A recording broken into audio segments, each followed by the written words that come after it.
Thanks, ladies and gentlemen, for staying with us. That's the end of the first segment of this newscast. Coming up next, Talking Point.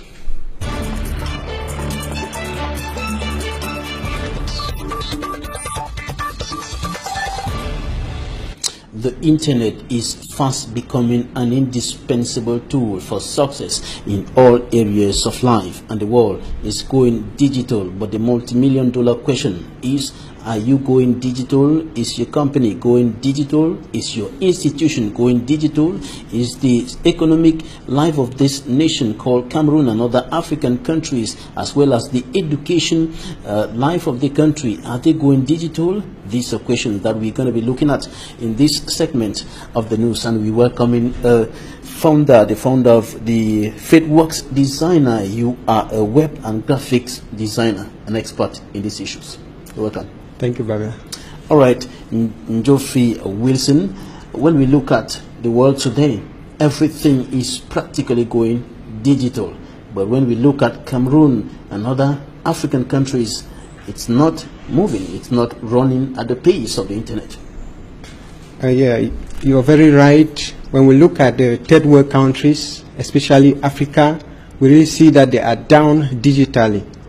We all know that the economy, the digital economy, is already booming in the Western countries.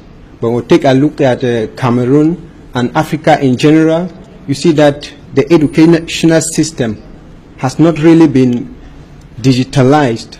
The marketing system, the business sector is less digitalized, health sectors less digitalized, agriculture almost little or no digitalization. You look at the governance in Africa, you see that there is less application of digital technology in the execution of processes.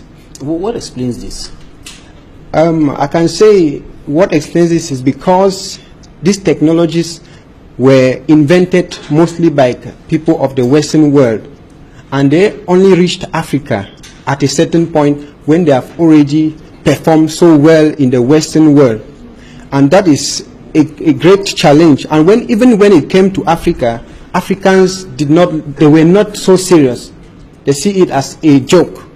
It's only until now, when it is almost becoming an indispensable tool, that Africans have started engaging in social media marketing, online trading, and so on. But the level is quite low. How urgent is it to go digital? It's as urgent as now, because as we look at it, the Western economies have grown in this sector. We look at Jeff Bezos of Amazon, happening to be the wealthiest man in the world, and he does e-commerce. He has an online business, Amazon. We look at so many other business sectors, other people like eBay and other actors in business. They are already there. But in Africa, you look at it, very few people are engaged in e-commerce. They actually order products online and sell it. And even the education sector, you are going to realize that few people actually embrace what we call e-learning, because of the fact that the Africans themselves, those who are supposed to get the content, the educational content in the context of Africa, are not digitalized themselves. So it's a very urgent thing to affect health, education, governance, and all other sectors of our society. Now, the question, how to go digital at the level of education, at the level of the economy, talking about business, at the level of private issues, private transactions, how to go digital, how to go as fast as the internet is going today. First of all, I think education, being the backbone of the society, has to embrace digitalization. And this is quite serious, especially as far as research is concerned, especially in our universities.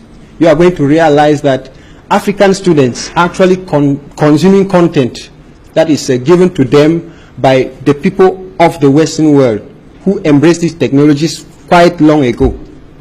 But we are in the African societies, the realities of the African societies, when you search things around you, around Cameroon, around Africa, you hardly find them on the internet. And the only thing that we have to use is what we find people of the Western world putting up. And Faith Works Design is working on this. Yes, we are working on that in the sense that we want to help educators and educational institutions to be able to get engaged in this digital technology, especially as far as websites and social media is concerned. But more precisely, we want to help them get a platform, the website, through which they can share information, they can post information, they can connect with students. And that also applies to business, health, agriculture, and other sectors of our society. But this has to start from the policy level, because if it starts from up, it will be easy. Implementation will be easy down the line at the level of schools, at the level of institutions, and so on. I don't really think that is the approach that we can use, because digitalization itself is very decentralized. It starts actually from bottom up. Even though the government has to step in as the regulatory authority, regulate how the sector operates. But I think you creating a website, you are not going to be interrupted by anybody. So you creating a website, getting positive content, good content to share with the world that can help other people, I think you are not limited in any way. But I'm not refusing the fact that the government has some level of influence on how we can operate with this technology. Because if this is included in the programs, in the functioning of schools, for example, it will be easy for the school administrators to implement it.